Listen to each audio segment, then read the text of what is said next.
O Teolocast mandou aqui, salve, salve família. Rodrigo Silva, acompanho seu trabalho há quase 20 anos, se não me engano... Então não era não, que sou mais novo.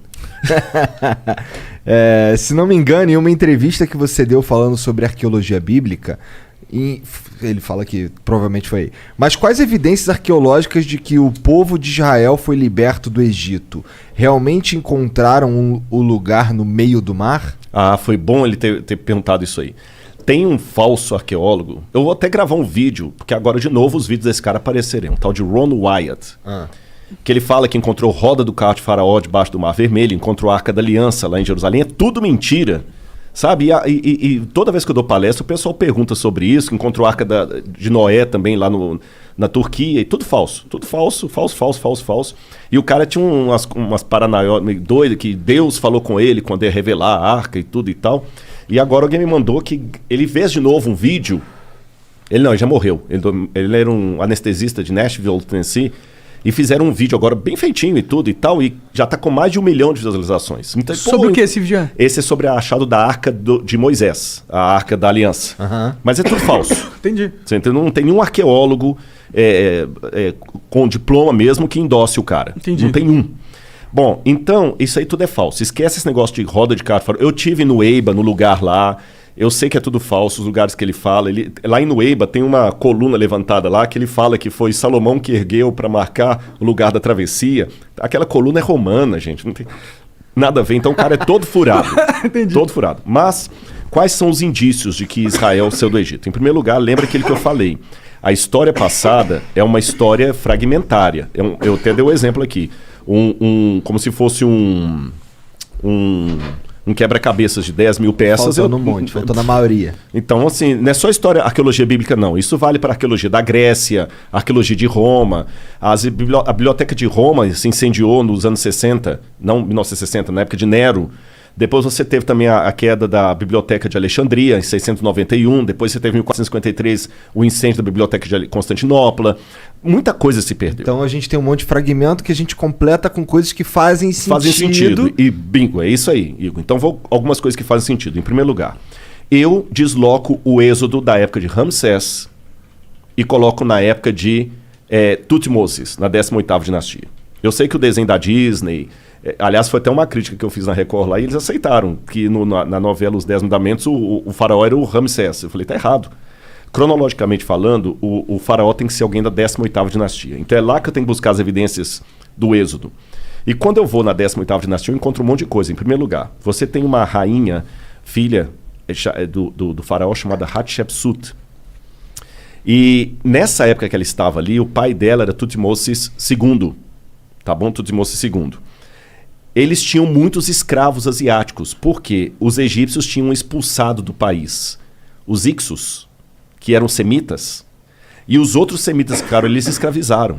Então nós temos muitas coisas da parede lá, deles punindo os egípcios, os egípcios não, os asiáticos, que podem ser os hebreus. E a Hatshepsut, quando ela queria ter o filho dela no poder, no trono, mas ela nunca teve. Então tudo indica que ela adotou uma criança. E a Hatshepsut, ela até se proclamou faraó para não deixar que o filho do marido com a amante assumisse o poder. Quando esse filho do marido assumiu o poder, que para mim é o Tutmosis III e é o faraó do Êxodo, ele assume, a primeira coisa que ele faz é escravizar os asiáticos. Você tem paredes lá mostrando assim, façam mais tijolos, igual a Bíblia apresenta e tudo mais. Aí curioso que quando você vai na tumba dele, você descobre algumas coisas curiosas. Daqui a pouco eu vou lembrar o ano que a tumba foi descoberta. Ela tem na parede o Amduat, que é a oração que o egípcio faz para as passagens da alma no mundo dos mortos, no barco solar, até Osíris e voltar. Na 12ª oração da Amduat, tem uma oração de Tutmosis assim, que aqueles que morreram com ele na grande inundação e não tiveram oportunidade de ser mumificados, que tenham o seu corpo preservado. Porque eles morreram na grande inundação por seguirem a sua carne. Estranho, né? Não tem inundação no Egito, não chove. Não chove, só chove lá em Alexandria, mas aqui embaixo não chove. Que inundação é essa? Uma inundação que matou o exército de Faraó e está registrado isso lá. Outra coisa curiosa é que quando descobriram Loré, que descobriu a tumba dele, quando abriram, o sujeito que está mumificado ali não pode ser o Tutmosis, porque ele morreu com 60 e poucos anos, e o sujeito que está ali tem 20 e poucos anos. Alguém foi colocado no sarcófago no lugar dele. Entendi. Dá a entender que a múmia dele morreu, talvez, naquela afogamento que tem ali. Uau! Não pode ser o Êxodo? Aí você tem o papiro de Pulver. O papiro de Pulver, esse livrinho meu, Escavão da Verdade, eu vou mostrar para vocês, eu fiz uma tradução do papiro de Pulver. O papiro de Pulver, que hoje está na biblioteca de Leiden, na Holanda, ele traz uma coisa muito interessante que parecem ser as pragas do Egito. O papiro de Pulver, ele conta aqui, inclusive isso aqui é a parte do Tutmosis, do cara batendo nos escravos que eu falei. E o papiro de Pulver, eu vou ler para vocês aqui, olha um pedacinho das pragas. Deixa eu ver aqui. Bom, eu vou mostrar a foto aqui e vou citar o papiro de Pulver para vocês. Tá. Ele fala assim, Deus Horus, por que as tragédias se abateram sobre o Egito? Por que o Nilo virou sangue? Por que o Nilo virou sangue? Por que as trevas estão em todas as partes? Por que os animais estão morrendo no campo sem que ninguém os recolha? Isso está no papiro. Está no papiro. Por que os filhos dos nobres estão morrendo de causa inesperada? E por que os escravos saíram do país para o festival do Deus deles e levaram o nosso ouro no seu pescoço? Tanto as pragas como o fato dos hebreus irem embora e levar o ouro dos... Está tudo no Êxodo. Estou dando apenas 2 pinceladas aqui. Faz sentido. Ele chegou, começou a escravizar os caras ficaram putos, entraram em guerra, mataram todo mundo. Mas o papiro de Pulver não é Bíblia. Ele está na Bíblia? Não, o papiro de Pulver não é Bíblia. Não é Bíblia? Não é Bíblia. É um documento egípcio. Pode crer. E você está entendendo? Então eu estou pegando a história da Bíblia contada por um documento fora da Bíblia. Os painéis ali de Tutmosis III. Até o nome de Moisés faz sentido nisso, porque na 18ª dinastia, eles tinham muito costume de pegar a palavra Mes ou Mose, em egípcio, significa nascido de.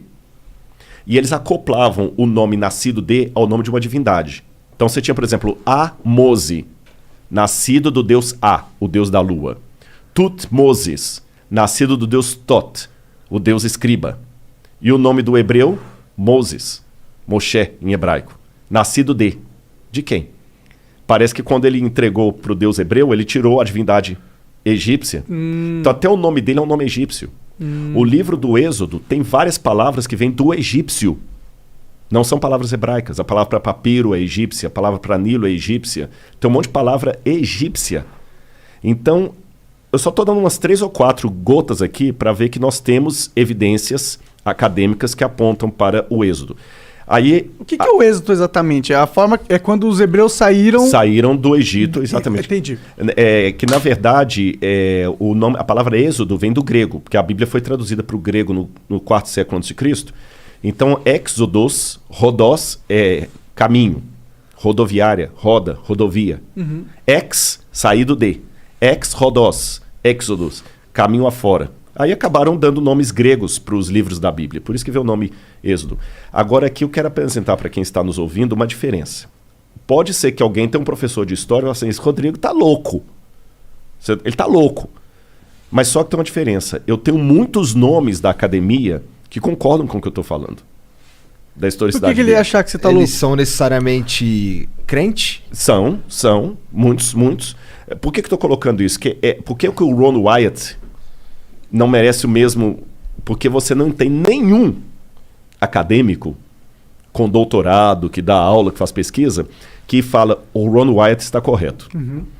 Mas você tem muitos acadêmicos que falam que o que eu estou falando está correto, está cheio de nota de rodapé. Eles produziram coisas que a ciência acredita e que comprovam certas teses. Ou comprovam, ou que ajudam, evidenciam. Exatamente. Então, assim, eu tenho muitas notas de rodapé nos livros que eu uso. Sim. Você está entendendo? Na Universidade Hebraica, professores, trabalhos sérios. A Universidade Hebraica, onde eu fiz o curso lá, desse tamanhozinho, saíram vários prêmios Nobel dali. Agora, o que eu estou colocando aqui para vocês é o seguinte. Muita gente talvez está surpreso com as minhas declarações, não é porque elas são anticientíficas. É porque, infelizmente, a academia é tão dominada pelo...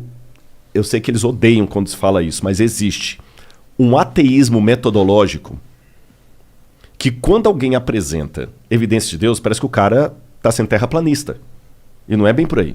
no caso, eles não apresentam... Isso não é nem evidência de Deus, de certa forma. É a evidência que a Bíblia conta passagens que realmente aconteceram. Mas só que aí tem uma coisa importante. Aí eu tenho que pular para a teologia para responder isso. Não existe a arqueologia do Bhagavad Gita. Bhagavad Gita é o livro sagrado dos hindus. Não existe? Não. Por uma razão muito simples.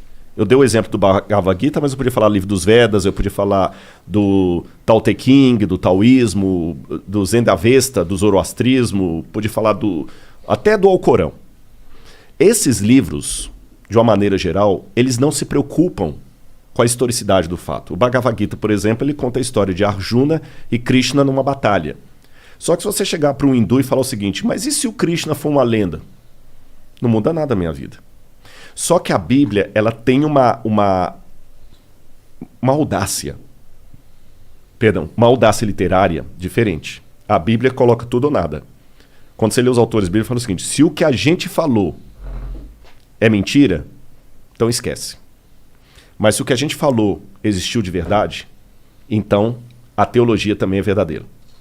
A teologia bíblica, diferente da teologia desses livros que eu falei, ela precisa da história para se fundamentar. É como se o Deus da Bíblia falasse assim, olha, a prova que eu dou de que o que eu estou falando existe é que a história que eu estou contando nesse livro aconteceu e ela registra os meus atos na história do povo de Israel. Entendeu? Então, quando eu descubro que realmente houve um êxodo, então, então o livro ele é historicamente válido. Se ele é historicamente válido, a teologia que se assenta nessa história também o será. Não tem um pulo aí? Porque, tipo, se a gente comprova que uma parte do livro tá certo, a gente não necessariamente consegue extrapolar que ele inteiro tá certo. Uhum. Tipo, eu posso escrever agora um livro pra você, colocar, sei lá, hoje fez frio não sei que dia é hoje, mas hoje fez frio pra caralho. E aí numa página seguinte fala, ontem... E a página tava falsa.